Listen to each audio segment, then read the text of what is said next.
Well, I am joined here today with Cipriano Ortega of the band Cipriano. Thank you so much for joining me. Can you tell me a little bit about yourself? Yeah, of course. Hello, Molly. Thank you so much for having me. Yeah, this project started about a couple years ago when I discovered and had the concept of becoming more of a bass player and a guitarist. And I started researching and had this concept of a one-stringed bass. And then I kept researching it, and I discovered Mark Sandman of the band Morphine from Boston and discovered that he played a two-string slide bass. And I've always liked slide guitar. I always go back to the catalog of music that consistently inspires me. And, 8 out of 10 songs are always with slides. So I was like, I finally felt like I discovered the instrument that I've been searching for my whole life. Found a saxophone player by the name of Squids Madden, and Vitaly Miniello was the drummer for this particular EP that's coming out, wonderful drummer. And now I'm currently working with Nick Miller for future projects with this two-string thing kind of project. So kind of the soundscape ranges from very punk rock to blues to jazz to its own beast, I think. So So I read an interview with you that you talked about how with your music you're really trying to work with simplicity and using limitation as inspiration. Can you tell me more about that? yeah, I think I'm very fascinated just by the development of music in America throughout the ages. And I'm a sociologist, and I always am taking note on certain points in history where desperation through that became innovation. So obviously, the blues musical movement in our time and here in America was developed through desperation of trying to get these sounds and these feelings out, and that's really attracted me. So that desperation, there's a term called house rocking, and what they would do. Um, these musicians, they would find a wire or a guitar string and they would put it on an eave of a house and they would start playing it with a slide, and so that's how you kind of started off as a guitarist, because even back then guitars were extremely expensive.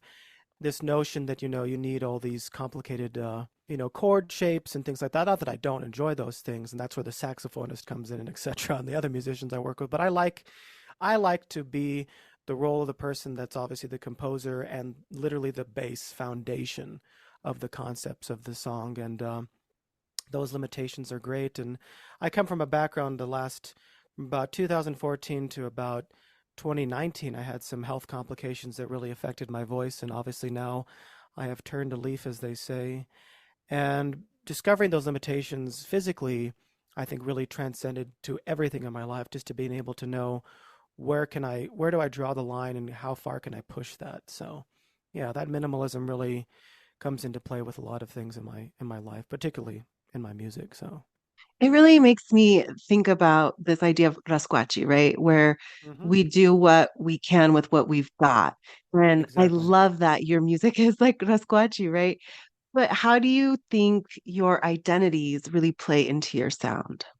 I think the biggest thing that I'm really always examining is what does it mean to be a man in this society in this time period, particularly a brown man, and, Mhm. and examining masculinity and really re-examining how one can hold true to one's ancestral, lineage, as well as just understanding who you are.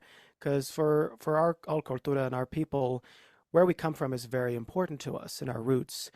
And my grandfather was very musical in his own right, and never really had the opportunity. He worked, two, three jobs, and was raising two daughters as a single family unit. And yeah, I think I just really want to honor my ancestors by just following my passions, because I remember all of my great great aunt and my grandmother and grandfather, all they said is just be happy. And I think I finally have found what makes me happy. So let's hear what makes you so happy. You brought a couple songs with you, so tell me about the first one. Yeah, this one is called "Is It Too Much to Ask?" And I usually like to start off the show when I play live with this one, because it's a very blues kind of rooted song in the sense of it has the same kind of groove throughout, and the dynamics itself really present kind of a Doors feel as well too. I'm a big fan of Jim Morrison and the Doors, so wanted to kind of do a the Doors meets Tom Waits meets Morphine meets me kind of thing. So I just really think it really is a way to get people familiar with the Latin low rock stuff that I do.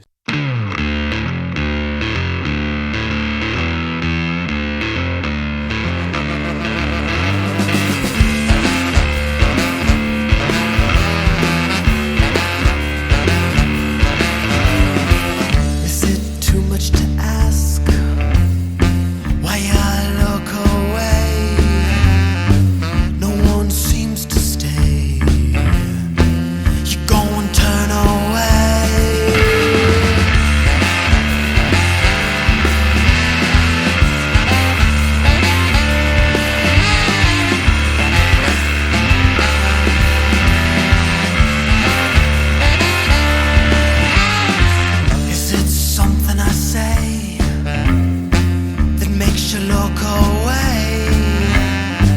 Is it too much to ask?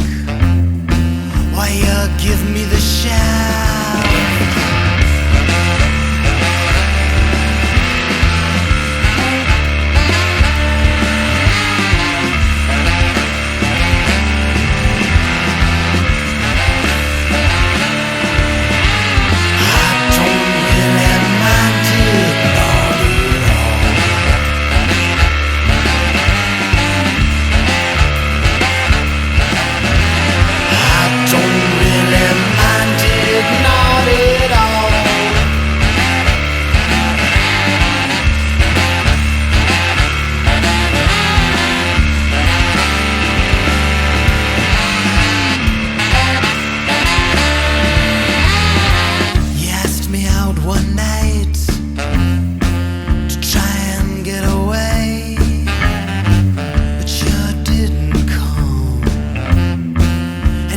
Didn't stay.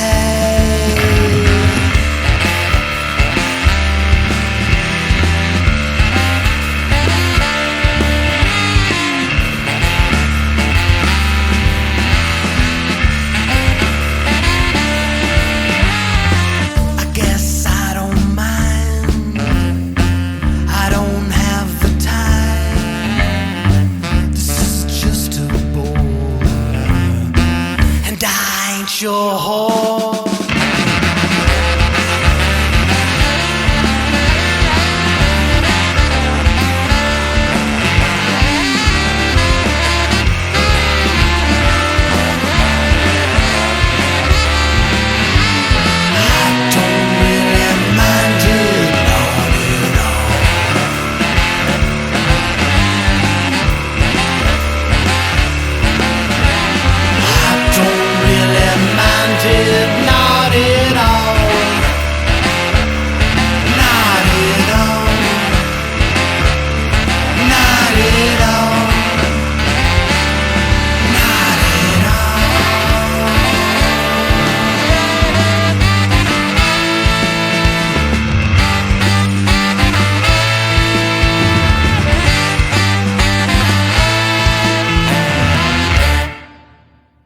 So, can you tell me a little bit more about like what your inspiration is for your music?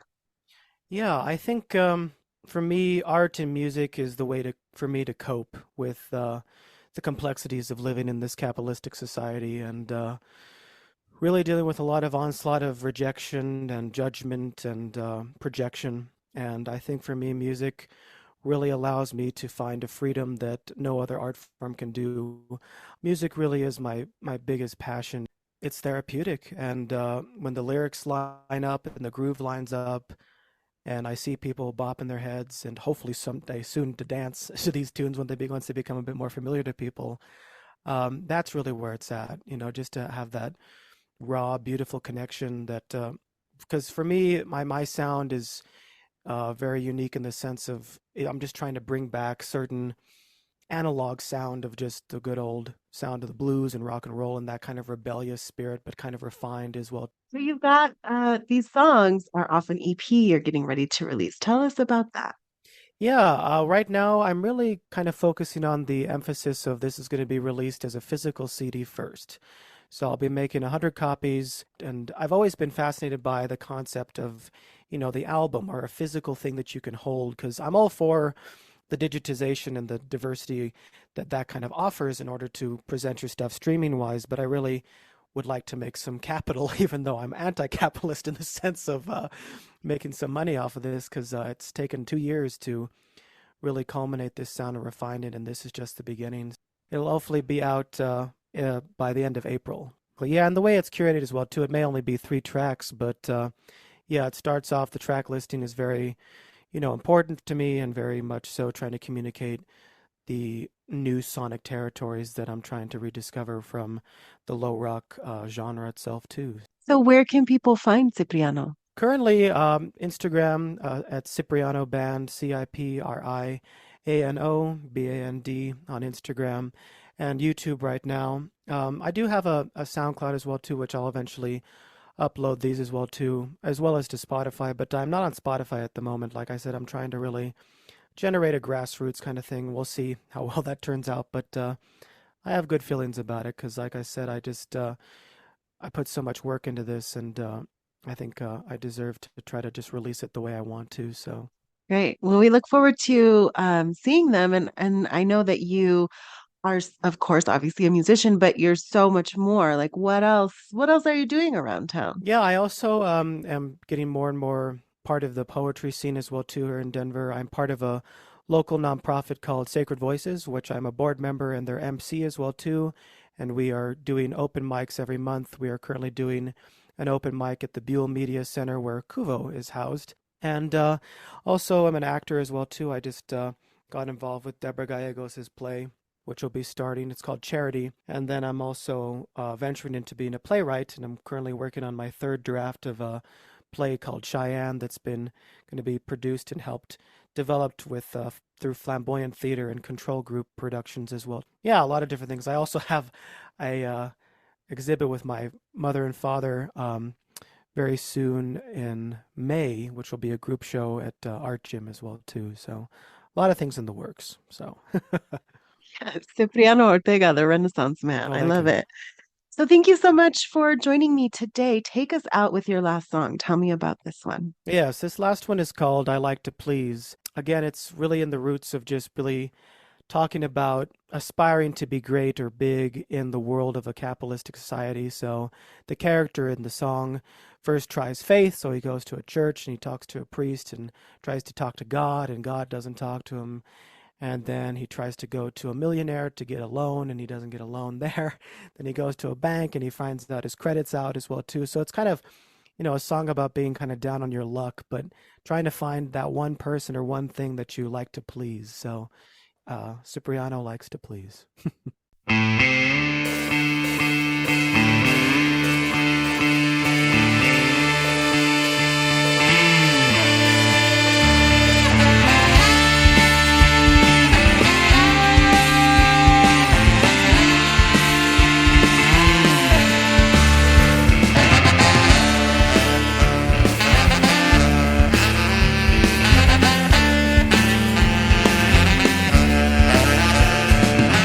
I went to a church, I talked to a priest.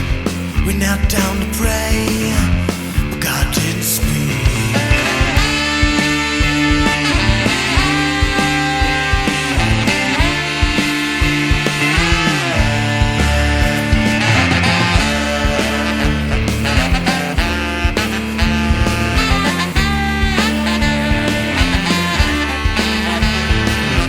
I went to a millionaire, asked for a dime. She said I gotta work hard, get back alive.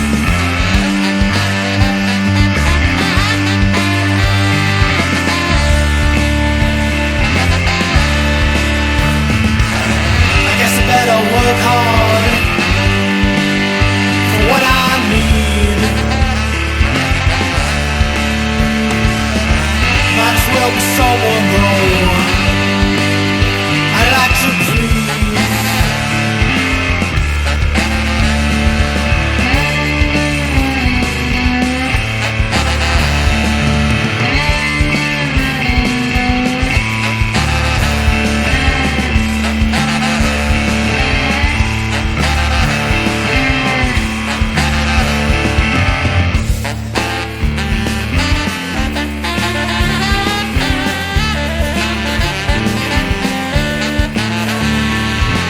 I went to a bank, tried to get a loan. I talked to the teller, said my credit's blown.